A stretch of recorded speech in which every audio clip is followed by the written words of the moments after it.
김건희 특검팀이 윤석열 전 대통령에게 오는 29일 김건희 여사에게 다음 달 6일 피의자 신분으로 출석해 조사를 받으라고 통보했습니다.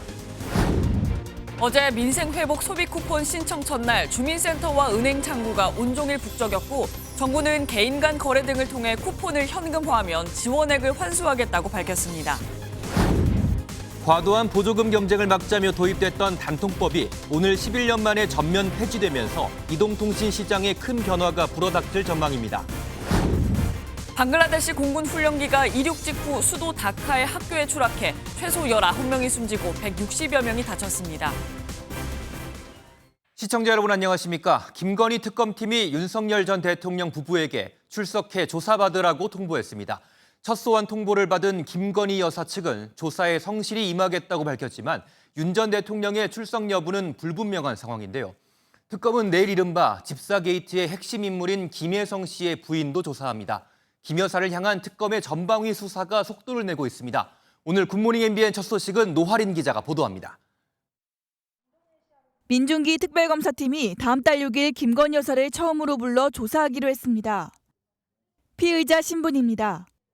김 여사는 명태균 씨의 부탁으로 국민의힘 공천에 부당하게 개입했다는 이른바 명태균 게이트에 연루되어 있습니다.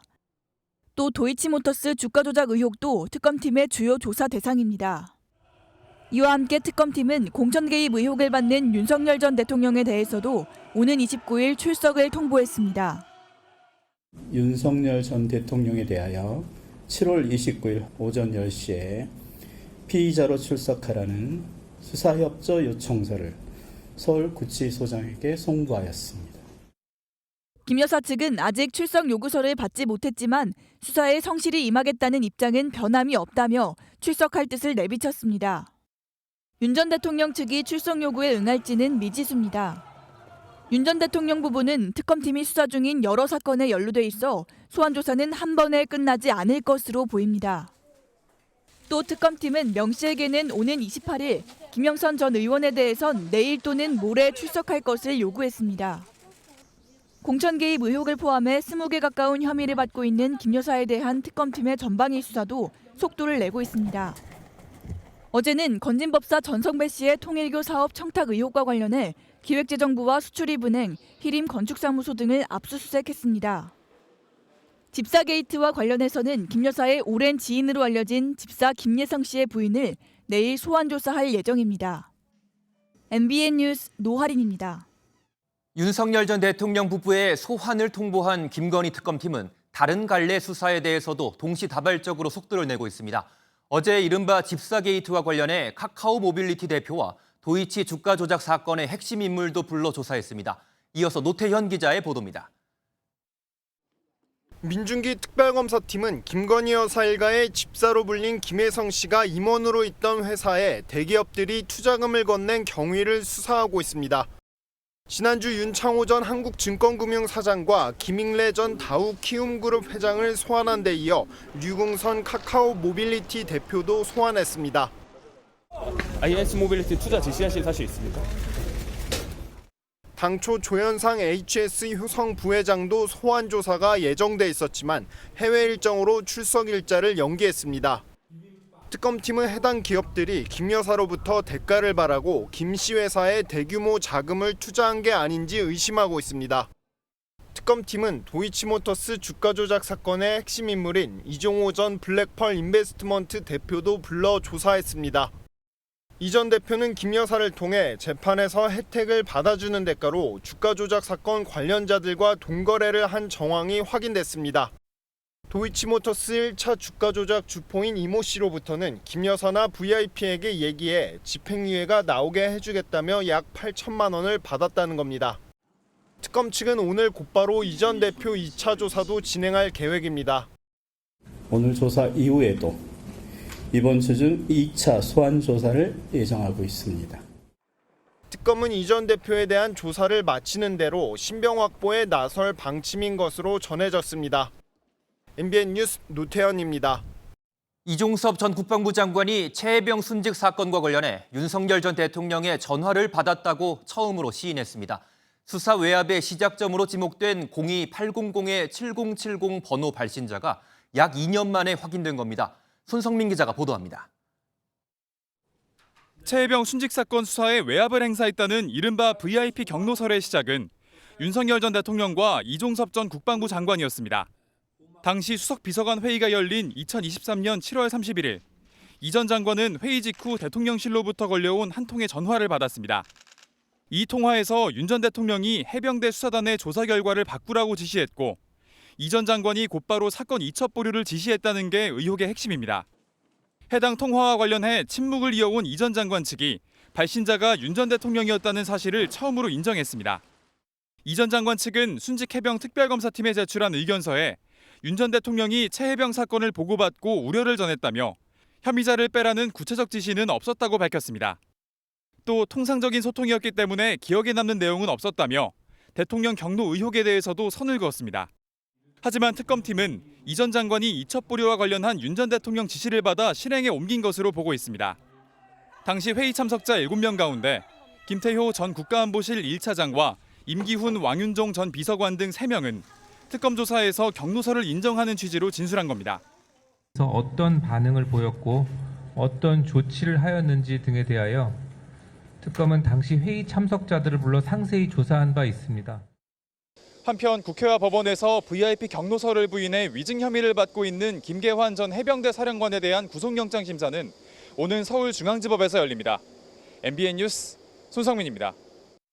전 국민에게 15만 원씩 지급하는 민생회복 소비 쿠폰 1차 신청이 어제부터 시작됐습니다. 첫날부터 소비 쿠폰을 신청하려는 시민들로 전국의 주민센터와 은행이 북적였는데요. 중고거래 사이트에선 벌써 쿠폰을 되팔아 현금으로 바꾸려는 움직임이 포착됐는데 정부는 지원금을 환수할 수 있다면서 부정 유통을 하지 말아달라고 당부했습니다. 김세희 기자가 보도합니다. 이른 아침부터 주민센터에는 소비 쿠폰을 신청하려는 발길이 끝없이 이어졌습니다. 제도를 제가 좀 먼저 알고 좀 우리 어르신들한테 알려드리고 싶어가지고 일찍 왔어요. 은행 역시 카드사 앱 사용이 익숙하지 않은 시민들로 온종일 북적였습니다. 할 줄 모르니까 직접 은행으로 왔죠. 적은 돈이니까 뭐 거기에 맞춰서 이런 거 써봐야 되겠죠. 대다수가 모바일로 소비 쿠폰을 신청하면서 일부 카드사 앱은 먹통이 되기도 했습니다. 소비 쿠폰은 본인의 주소지 시, 군, 구에서만 사용할 수 있도록 제한돼 있습니다. 대형마트나 백화점에서는 쓸 수 없지만 입점한 약국이나 꽃집 같은 임대 매장에서는 사용할 수 있습니다. 프랜차이즈의 경우 본사가 직접 운영하는 직영점이 아닌 자영업자가 본사와 계약해 운영하는 가맹점에서만 가능합니다. 쿠폰 발급 첫날부터 중고거래 사이트에서는 쿠폰을 현금으로 되팔려는 사례가 포착됐습니다.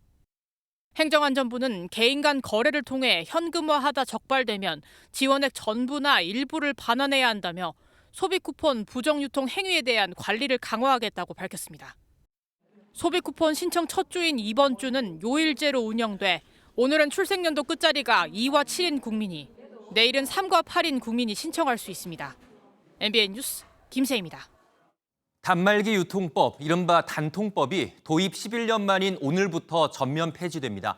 보조금 규제가 풀리면서 이동통신사들의 경쟁이 치열해질 것으로 보이는데요. 현장에선 혼선이 예상되는 만큼 소비자들의 각별한 주의가 필요합니다. 유승호 기자가 보도합니다. 단말기 유통법, 이른바 단통법은 지난 2014년 통신 3사의 과도한 보조금 경쟁을 막고자 도입됐습니다. 소비자 간 정보 격차를 줄이고 요금을 낮추겠다는 취지였지만 할인 구조만 더 복잡해졌다는 지적이 이어졌습니다. 의대의 악법이라는 논란 끝에 결국 11년 만에 역사 속으로 사라지게 됐습니다. 통신 서비스에 가입하실 때 보다 저렴하게 단말기를 구매하실 수 있게 되어서 통신비 부담이 다소 줄어들 것으로 기대됩니다. 단통법 폐지로 가장 큰 변화는 지원금 자율화입니다. 앞으로 통신사는 지원금을 의무적으로 공시하지 않아도 됩니다. 유통점의 추가 지원금 역시 공시지원금의 15%라는 상한선이 사라지고 통신요금 할인을 받는 경우에도 추가 지원금을 받을 수 있습니다. 지원금 지급 조건을 계약서에 명시하면서 이용자 보호 조치도 강화했습니다. 통신사들의 보조금 경쟁이 치열해질 것으로 보이는 가운데 소비자 피해 우려도 커지고 있습니다. 겉으론 가격이 저렴해 보여도 비싼 요금제를 강요하거나 할부금을 숨길 수 있습니다. 정부는 제도 시행에 맞춰 현장 점검을 비롯한 조치에 나서겠다고 밝혔지만 유통 현장의 혼란은 불가피할 전망입니다. MBN 뉴스 유승호입니다. 인천 송도에서 60대 남성이 스스로 만든 사제 총기로 30대 아들을 살해하는 충격적인 일이 일어났습니다. 자기 생일에 생일상을 차려준 아들 집에서 벌인 일이었는데요. 먼저 노승원 기자가 보도합니다. 한 약국 앞에 흰색 승용차가 나타납니다. 경찰관이 다가가자 도망치는 듯 하더니 결국 체포됩니다. 인천 송도의 한 아파트에서 30대인 자기 아들을 사제 총기로 살해하고 도주한 60대 피의자입니다. 피의자는 자기 생일상을 차려놓은 아들 집에 갔다가 며느리와 손주 2명이 보는 앞에서 이 같은 끔찍한 범행을 저질렀습니다. 피해자 집에서 생일 파티를 하던 중 피해자가 잠시 나갔다가 오겠다고 나간 후 자신의 차량에 보관 중인 사제 총기를 들고 돌아와 사제 총기는 직접 만들었습니다. 피해자는 경찰 조사에서 개인적으로 연구해 총기 제작법을 익혔고 실탄은 20년 전 사놓은 수렴용 실탄이라고 털어놨습니다. 왜 굳이 총기를 만들어서까지 자기 아들을 살해했는지 범행 동기에 대해선 가정 불화라고만 진술할 뿐 더 이상 알려진 건 없습니다. 피의자의 차에선 총신으로 보이는 쇠파이프 11개가 발견됐고 실탄도 86발이나 추가로 발견됐습니다. 경찰은 정확한 범행 동기 확인에 초점을 두고 총기와 폭발물 제조 경위를 폭넓게 확인할 예정입니다. MBN 뉴스 노승환입니다. 범행 동기에 대한 경찰 조사가 진행 중인 가운데 피의자인 60대 남성은 20년 전 이혼 이야기를 꺼낸 것으로 전해졌습니다. 아들이 이혼의 책임을 자신에게 돌려 관계가 악화됐다고 주장했다는 건데요. 구속 여부를 결정하는 법원의 영장실질 심사는 이르면 오늘 오후에 열릴 예정입니다. 이어서 안병수 기자입니다. 자세한 범행 동기는 알려지지 않았지만 20년 전 이혼 때문이라는 추정이 제기됐습니다. 유명 미용 프랜차이즈 대표와 이혼한 피의자가 경찰 조사에서 아들이 평소 아내와의 이혼을 내 탓으로 몰았다고 진술했기 때문입니다. 감정의 골이 깊어져 돌이킬 수 없는 패륜 범행에 이르게 됐다는 취지로 분석됩니다. 다만 경찰은 피의자가 아들과 자주 왕래하는 등 사이가 나쁘지 않았을 가능성도 있다고 봐 경제적 갈등이 있었는지도 조사 중입니다. 피의자가 전 아내 명의인 서울 도봉구 자택에 사제 폭발물을 설치한 사실도 경찰 조사에서 추가로 드러났습니다. 이 사실이 뒤늦게 알려지면서 해당 아파트 주민 100여 명이 한밤중에 긴급 대피했습니다. 그냥 대피하세요 그래서 자고 있다가 일어나서 대피를 한 거죠. 네, 어머니 옷고 내려왔죠. 실제 피의자의 집에서는 폭발물 15개가 발견됐고 어제 낮 12시에 폭발하도록 타이머 설정까지 돼 있었던 것으로 드러났습니다. 경찰은 특공대를 급파해 폭발물을 제거하고 살인 등 혐의에 더해 방화 예비 혐의를 추가로 적용했습니다. 피의자의 구속 전 피의자 신문은 이르면 오늘 오후 인천지법에서 열립니다. MBN 뉴스 안병수입니다. 폭우 피해 관련 소식입니다. 지난주 전국에 쏟아진 폭우로 모두 19명이 숨지고 9명이 실종된 것으로 집계됐습니다. 경기 가평의 한 캠핑장에선 일가족 4명이 실종됐다가 고등학생 아들 1명만 구조됐습니다. 40대 가장은 숨진 채 발견됐고 남은 아내와 막내 아들에 대한 수색 작업은 난항을 겪고 있습니다. 장진철 기자가 보도합니다. 괴물폭우가 쏟아진 지난 20일 새벽. 산이 무너지며 캠핑장의 글램핑 시설을 덮쳤습니다. 이곳에는 일가족 4명이 머무르고 있었습니다. 제 뒤로 보이는 이 다리가 캠핑장으로 들어갈 수 있는 유일한 통로였습니다. 하지만 이번 비로 이렇게 뚝 끊겨버렸습니다. 40대 가장은 숨진 채 발견됐고 고등학생 큰아들만 구조돼 병원에서 치료를 받고 있습니다. 엄마와 아들 1명은 실종 상태입니다. 매형이 이제 새벽에 일어나서 다 사람들 다 깨우고 이제 사람들을 대피시키고 산이 무너졌더라고요. 그래서 사고 장소 6km 아래에서 숨진 가장이 발견된 만큼 구조당국은 수색 범위를 대보교와 청편면까지 넓혔습니다. 헬기까지 동원했지만 쌓인 토사물과 빠른 유속으로 수색 작업은 난항을 겪고 있습니다. 더디나마 복구도 시작됐습니다. 굴착기가 산에서 쏟아진 토사를 치웁니다. 겨우 사람만 지나갈 수 있는 길이 났다는 소식에 하루 만에 집으로 걸음을 옮깁니다. 차는 지금 저 마을 입구 해관에다 지금 세워놓고 다시 이제 지원 요청하고 다시 들어가는 거죠. 일회용품이랑 누룽지랑 그런 거 있어요. 하천이 범람해 쑥대밭이 된 마을. 여전히 곳곳이 진흙밭입니다. 양식장은 죽은 송어만 둥둥 떠 있습니다. 도로뿐 아니라 전기와 통신도 끊긴 곳이 여전히 많습니다. 시골 안으로 들어가면 길이 다 끊긴 상태고 전봇대도 쓰러진 데가 너무 많고요. 지금 시골 곳곳엔 산사태가 많이 나가지고 지금 전화도 안 되고. 구조당국은 일단 진입로 확보에 주력하고 있습니다. MBN 뉴스 장진철입니다. 폭우와 산사태가 덮친 경남 산청에선 500명이 넘는 이재민들이 아직도 집으로 돌아가지 못하고 있습니다. 이재민들은 전기와 통신이 모두 끊긴 곳에서 30도를 넘는 폭염과 싸우고 있습니다. 정혜진 기자가 만나고 왔습니다. 이재민 10명이 간신히 몸을 피해온 마을에 가는 전기가 끊겼습니다. 찜통더위 속에 선풍기는 물론 냉장고도 작동되지 않아 당장 먹을 음식이 부족합니다. 아무것도 안 돼. 동네 다 그런데 뭐. 소도가 뭐가 한 개도 안 돼. 불편해 죽겠어. 새우도 못 하지, 맘마. 자꾸 눈물부이 안 나오고만. 등골자 지금 땀이 줄줄 흘러. 70명이 모인 또 다른 대피소에서는 긴급 배식이 시작됐습니다. 봉사요원의 도움을 받아 식사를 해보려고 하지만 도무지 숟가락들 힘도 나지 않습니다. 집이 지금 엉망진창에 들어가 있으니까 들어갈 구멍이 뭐 청소가 돼야 집이 들어가고 할 텐데 청소도 못 하고. 경남 산청에서만 집에 돌아가지 못한 이재민이 500명이 넘습니다. 대부분 전기도 통신도 모두 끊긴 곳에서 폭염과 사투를 벌이고 있습니다. 전신주 여러 개가 철근이 드러날 정도로 완전히 꺾여 있습니다. 주변 마을은 전력 공급이 되지 않고 있는데 토사에 도로가 막혀 복구 작업은 더딘 상황입니다. 실종자 4명을 찾았다는 소식은 좀처럼 들리지 않습니다. 회관에 대피하셨다가 잠깐 집에 일보러 가신다 그런 게 지금까지 못 찾고 있습니다. 아니, 너무 아파요. 지금 동민들도 마을 주민들도 말도 못하고 다 밥도 못 자시고 그래가 있어요. 집으로 돌아갈 기약도 없는 산청 주민들에게 끈적한 여름밤은 유난히 길게만 느껴집니다.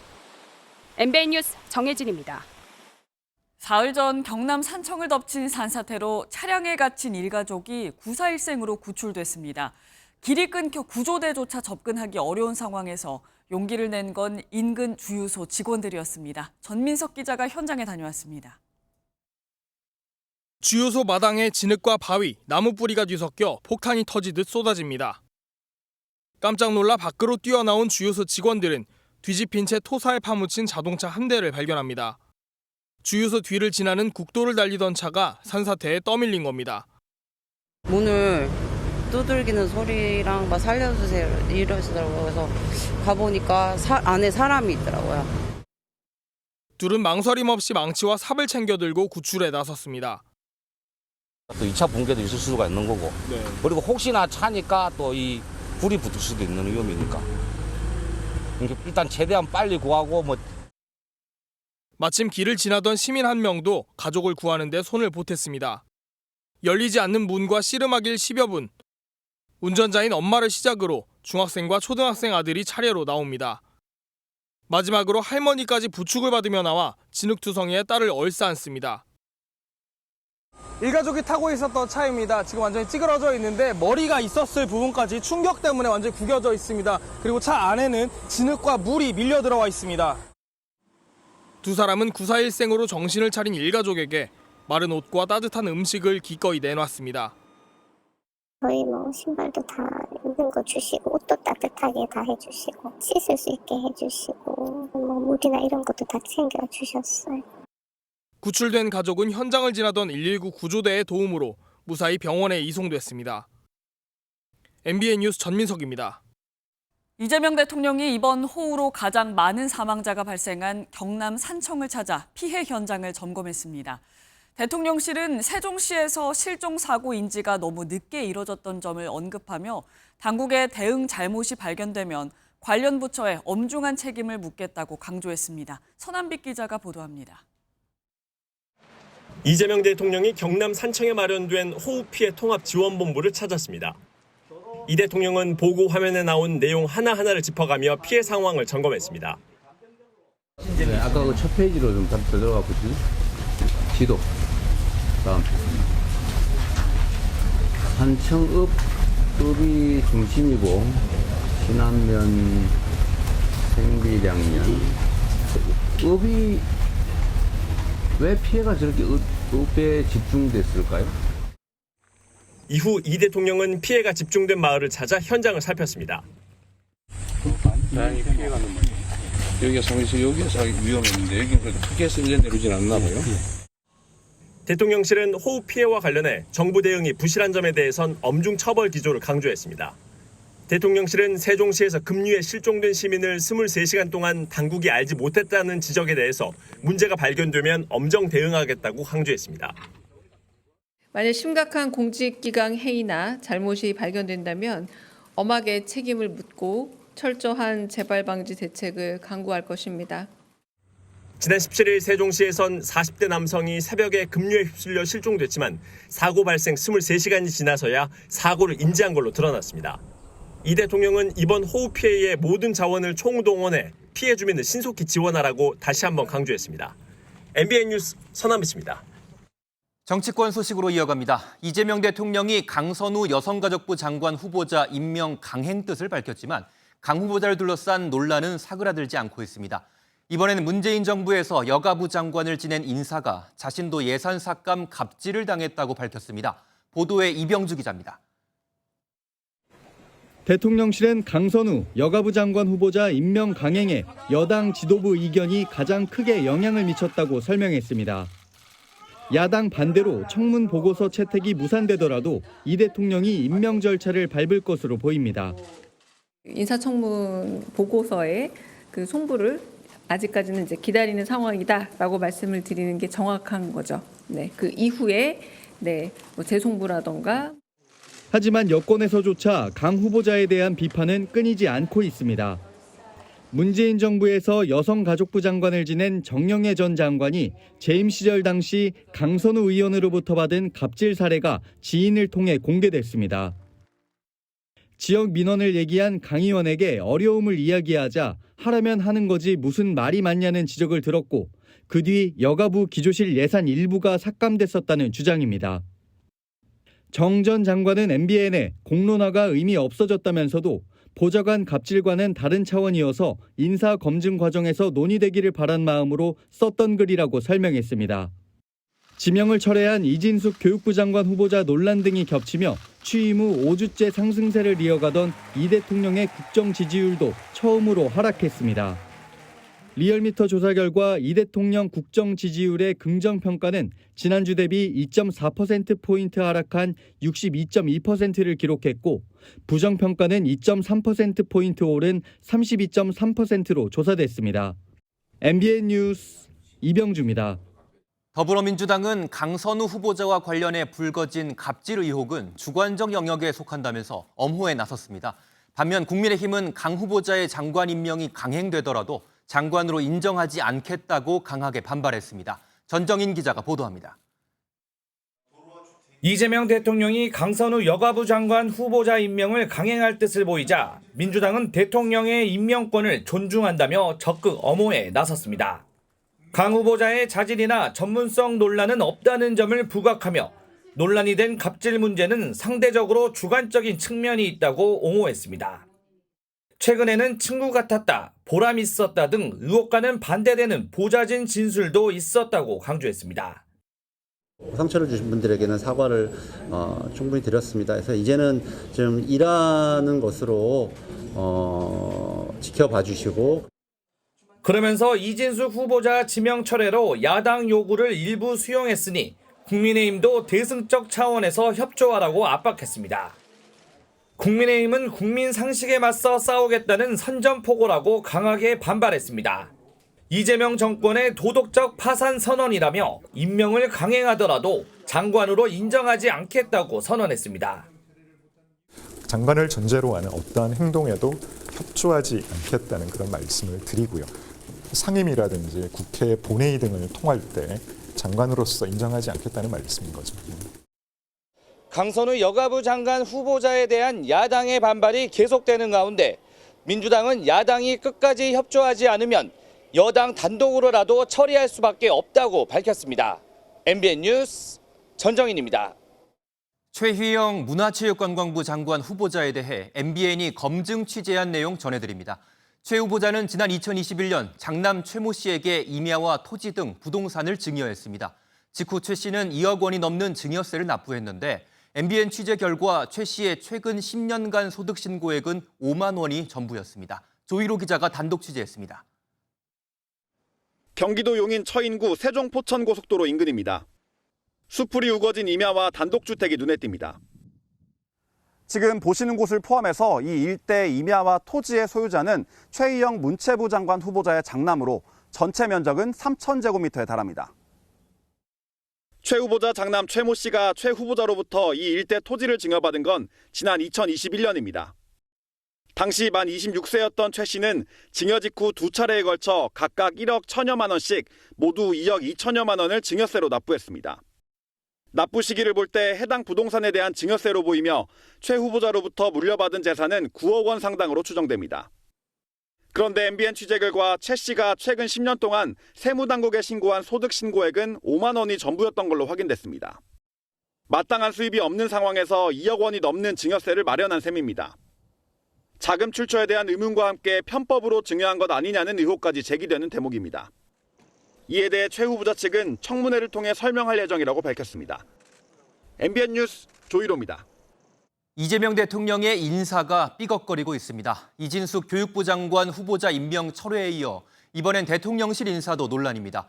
바로 강준욱 국민통합비서관 얘기인데 여권에서조차 경질을 요구하고 있습니다. 그 이유를 송주영 기자가 보도합니다. 제가 결정적으로 돌아서게 된 계기는 노무현 뇌물 사건 때였습니다. 이 사람들이 정의로운 사람들이 아니잖아 하는 생각이 들더라고요. 좌파였다가 보수로 돌아선 이유를 설명하는 강준욱 대통령실 국민통합비서관. 해당 유튜브에서 더불어민주당과 정의당을 빨갱이라고도 지칭합니다. 저쪽에는 더불어민주당이 있고 정의당이라는 게 있잖아요. 그냥 느낌상으로 보면 조금 지독한 빨갱이에 그냥 빨갱이 뭐 이런 느낌이 드는데 그죠.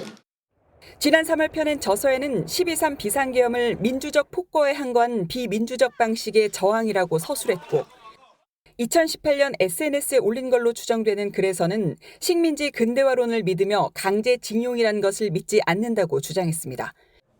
논란이 커지자 강준욱 비서관은 비판을 겸허히 수용한다며 사죄했습니다. 하지만 여당에서조차 선을 넘었다는 반응입니다. 계엄과 내란을 정당한 저항으로 이해하거나 민주주의를 야만으로 낙인 찍는다는 것은 이 정치적 선동이다. 아주 편향된 사고를 갖는 사람이 국민 통합의 역할을 잘할 수 있겠는가. 대통령실은 강 비서관이 보수 진영 인사의 추천을 받아 임명됐다며 과거 생각에 사죄한 점을 강조하면서 여론을 살피는 분위기입니다. 대통령의 큰 통합의 의지로 인한 임명권을 훼손하지 않을 정도였는지 아니면 잘 반영할 정도였는지에 대한 좀 판단이 필요하지 않을까 싶습니다. 대통령실은 국민통합을 임명 이유로 밝혔지만 여권에서조차 인사 라인이 경각심을 가져야 한다는 지적이 나오고 있습니다. MBN 뉴스 송주영입니다. 더불어민주당 당권 경쟁에서 폭우가 변수로 떠올랐습니다. 승부처인 호남과 수도권 순회 경선이 취소되고 8월 전당대회에서 한꺼번에 투표하기로 한 건데 승기를 잡은 정청래 후보와 역전을 노리는 박찬대 후보의 경합 양상을 이승민 기자가 취재했습니다. 정청래, 박찬대 후보는 어제 수해 복구에 집중했습니다. 민주당이 이번 주 수해 복구에 당력을 모으기로 하면서 당권 레이스 시간표에도 변화가 생겼습니다. 호남과 수도권 권리당원 투표를 일주일 미루기로 한 겁니다. 충청과 영남 지역을 제외한 나머지 지역 권리당원 투표가 다음 달 2일 한꺼번에 치러지게 됐습니다. 앞서 치러진 충청과 영남권 권리당원 투표에서는 정 후보가 박 후보를 20%포인트 이상 차이로 눌렀습니다. 투표율에 정말 깜짝 놀랐습니다. 당원들께서 대선 이후에도 긴장의 끈을 놓지 않고 내란과의 전쟁을 잘 수행하라는 정 후보가 초반 승기를 잡았지만 권리당원 70%는 수도권과 호남에 거주하는 만큼 아직 결과를 단정짓기는 이릅니다. 박 후보 측은 경선 일정이 미뤄진 만큼 역전의 발판을 마련할 시간을 벌 수 있을 것으로 기대하고 있습니다. 충청권과 영남권의 결과가 저한테 좋지 않아서 오히려 더 분명하게 현실 인식을 하고 더 많이 노력해야 되겠구나. 반면 정 후보 측은 충청과 영남권 결과를 지켜본 당원들이 정 후보 측으로 기울고 있다며 상황을 긍정적으로 평가했습니다. 정 후보는 대세론, 박 후보는 역전론을 내세우는 가운데 이번 주말로 예상되는 공개 토론이 당선 가능성을 점쳐볼 가늠자가 될 전망입니다. MBN 뉴스 이승민입니다. 국민의힘에서도 본격적인 당권 경쟁이 시작되고 있습니다. 어제 조경태 의원과 장동혁 의원이 잇따라 당대표 출마를 선언했는데요. 한동훈 전 대표는 출마 여부를 두고 마지막 고심을 이어가고 있습니다. 김현 기자가 전해드립니다. 친한계 좌장격인 육선의 조경태 의원이 당권 도전을 선언했습니다. 친윤계 청산을 내세우며 당원 중심의 정통 보수 정당으로 거듭나겠다 강조했습니다.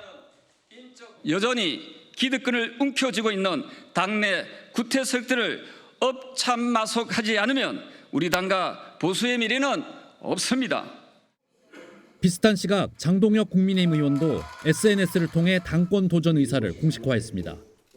장 의원은 내부 총질 세력에 의해 당이 극우 프레임에 빠지고 있다며 당대표가 돼서 탄핵에 찬성한 내부 총질 세력에 책임을 묻겠다고 말했습니다.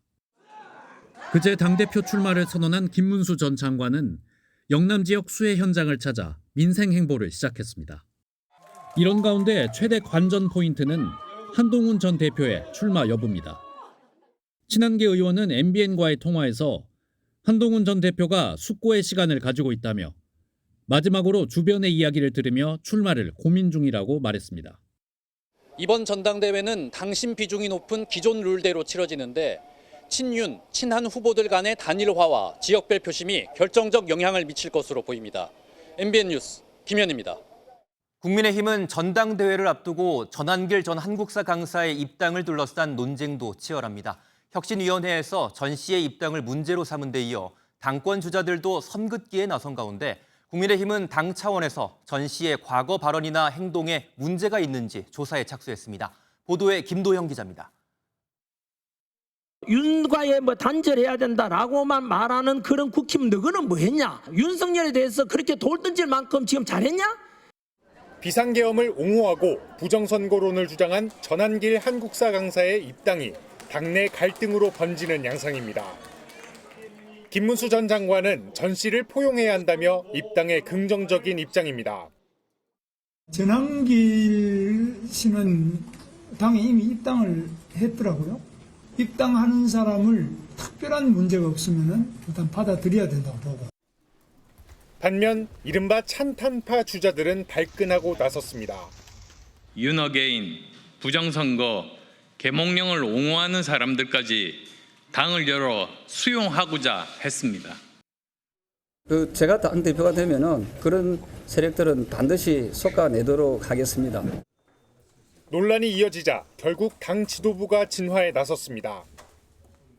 서울시당으로 하여금 전한길 씨의 은행에 대해서 조사 검토해서 별도로 보고하도록 그렇게 오늘 다시 한번 지시를 내렸습니다. 호들갑 떨 것 없다던 당초 입장에서 강경 대응으로 선회한 모습입니다. 국민의힘 지도부는 비상계엄을 옹호한 전 씨는 국민의힘과 가는 길이 맞지 않다며 재차 선을 그었지만 일부 강성 지지층의 반발을 살 수 있다는 우려에도 신경 쓰는 분위기입니다. MBN 뉴스 김도형입니다.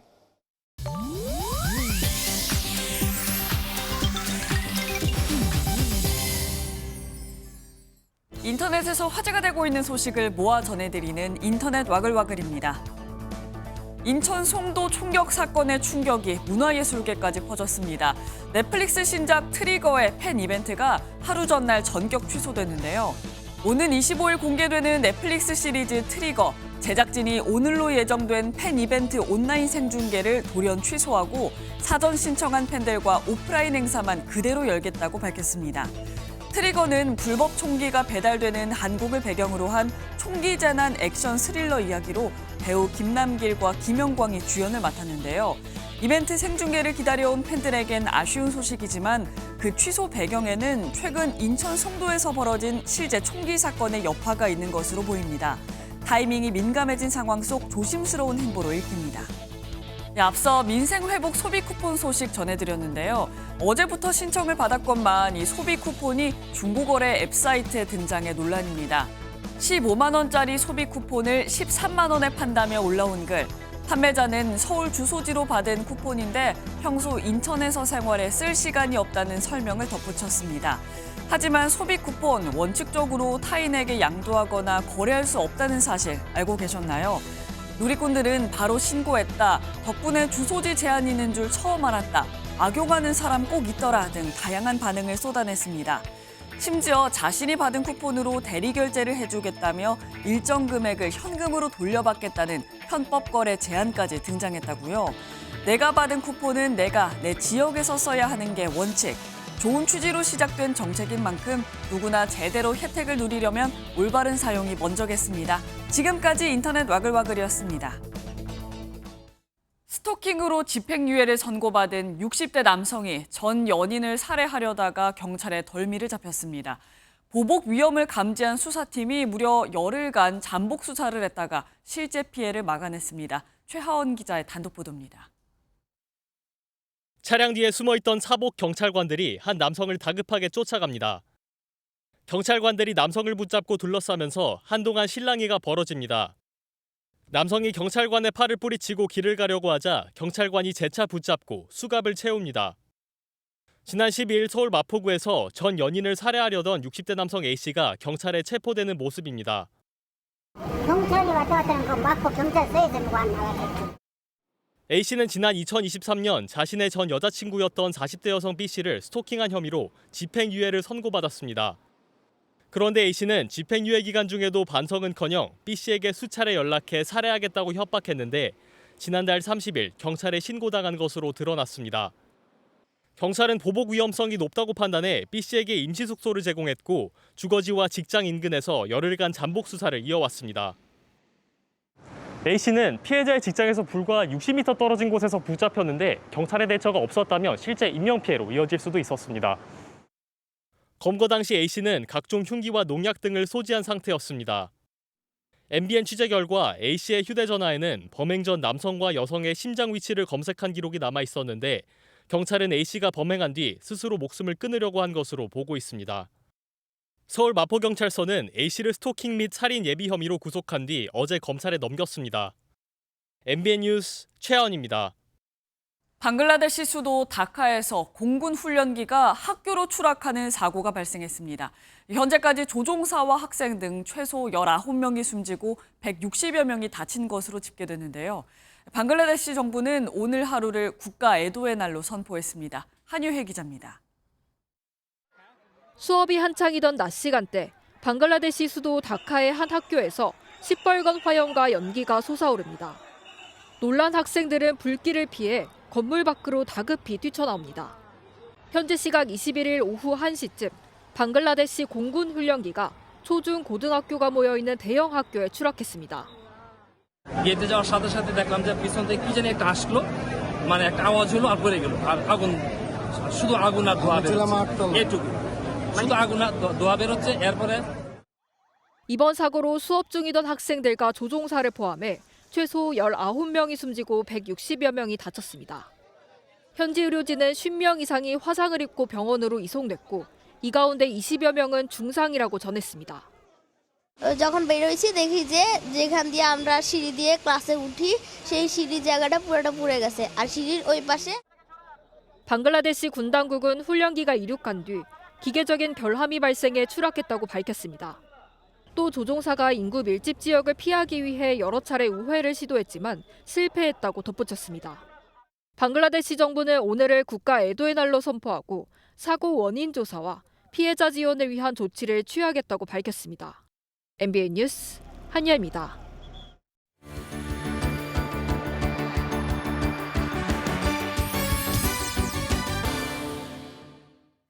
굿모닝 월드입니다.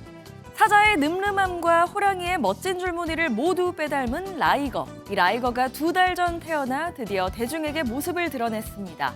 아직은 한없이 귀엽기만 한데요. 어떤 모습으로 성장할지 궁금하네요. 호랑이 같기도 하고 사자 같기도 한 작은 동물이 울타리 안을 어슬렁어슬렁 걸어다닙니다. 바로 아빠는 사자, 엄마는 호랑이인 라이거인데요. 루마니아의 한 동물원에서 희귀종인 새끼 라이거가 세상에 나왔습니다. 체중 650g으로 2달 전 태어나 골리앗이란 이름을 갖게 됐는데요. 아무래도 라이건 선천적인 장애를 갖고 태어나는 경우가 많다 보니 함께 태어난 암컷 라이건은 안타깝게도 숨졌다고 합니다. 골리앗은 이름처럼 건강히 무럭무럭 자랐으면 좋겠네요. 출퇴근이 힘든 직장인을 위해 지금으로부터 약 50년 전 아주 획기적인 주거 공간이 일본 도쿄에 들어섰는데요. 바로 캡슐 아파트입니다. 조립식 주택의 시초가 된 역사적인 건물이라 철거될 때 많은 이들이 아쉬워했다는데요. 뉴욕 현대미술관에서 다시 만나볼 수 있다고 합니다. 네모난 캡슐처럼 생긴 2.8평의 작은 공간. 이래봬도 욕실과 전화, TV까지 최소한의 필요한 것들은 갖추고 있는데요. 일본 메타볼리즘 건축의 상징이었던 낙하긴 캡슐 타워가 철거된 뒤 캡슐의 일부가 뉴욕 현대미술관에 전시됐습니다. 1972년 미래형 도시 주거 실험으로 시작된 이 건물은 블럭을 쌓듯 캡슐을 조립해 만든 형태로 강한 인상을 남겼는데요. 당시 일본 직장인들의 퇴근 후 휴식 공간이었다고 하죠. 건축계에 큰 영향을 미쳤던 만큼 작품으로 남아 다시 주목받고 있네요. 이번엔 미국 대륙을 횡단해 시카고로 가봅니다. 시카고의 한 해변이 이른 아침부터 사람들로 빽빽하게 찼다고 하는데요. 이들은 뭘 위해 모인 걸까요? 동이 트는 아침 시카고의 한 해변에 수천 명의 사람이 모였습니다. 그런데 수영을 즐기려는 게 아니라 필라테스를 하기 위해서라는데요. 한 강사가 불안과 우울증에 도움이 되는 필라테스를 장벽 없이 나누고자 매주 금요일 아침 무료로 수업을 열기 시작한 겁니다. 처음엔 12명으로 시작했는데 어느덧 입소문이나 이렇게 해변이 빼곡하게 찰 정도가 됐다죠. 덕분에 매주 금요일 떠오르는 해를 맞으며 많은 이들이 상쾌하게 하루를 시작할 수 있게 됐다네요. 지금까지 굿모닝 월드였습니다. 현대자동차 그룹이 집중호우 피해 복구를 위한 성금 20억 원을 희망브리지 전국재해구호협회에 전달하고 긴급 복구 지원 활동에 나선다고 밝혔습니다. 현대차 그룹은 또 피해 지역에 세탁과 방역 구호 차량 6대를 투입해 오염된 세탁물 처리와 신속한 방역 대응을 도울 예정이며 호우 피해 차량 입고 시 수리 비용을 최대 50% 할인해 주기로 했습니다. 오늘은 연중 더위가 가장 심하다는 절기 대서입니다. 절기답게 현재 전국 대부분 지역으로 폭염주의보가 확대됐고요. 세종과 경기 남부, 강릉을 비롯한 강원 동해안으로는 폭염경보가 발효 중입니다.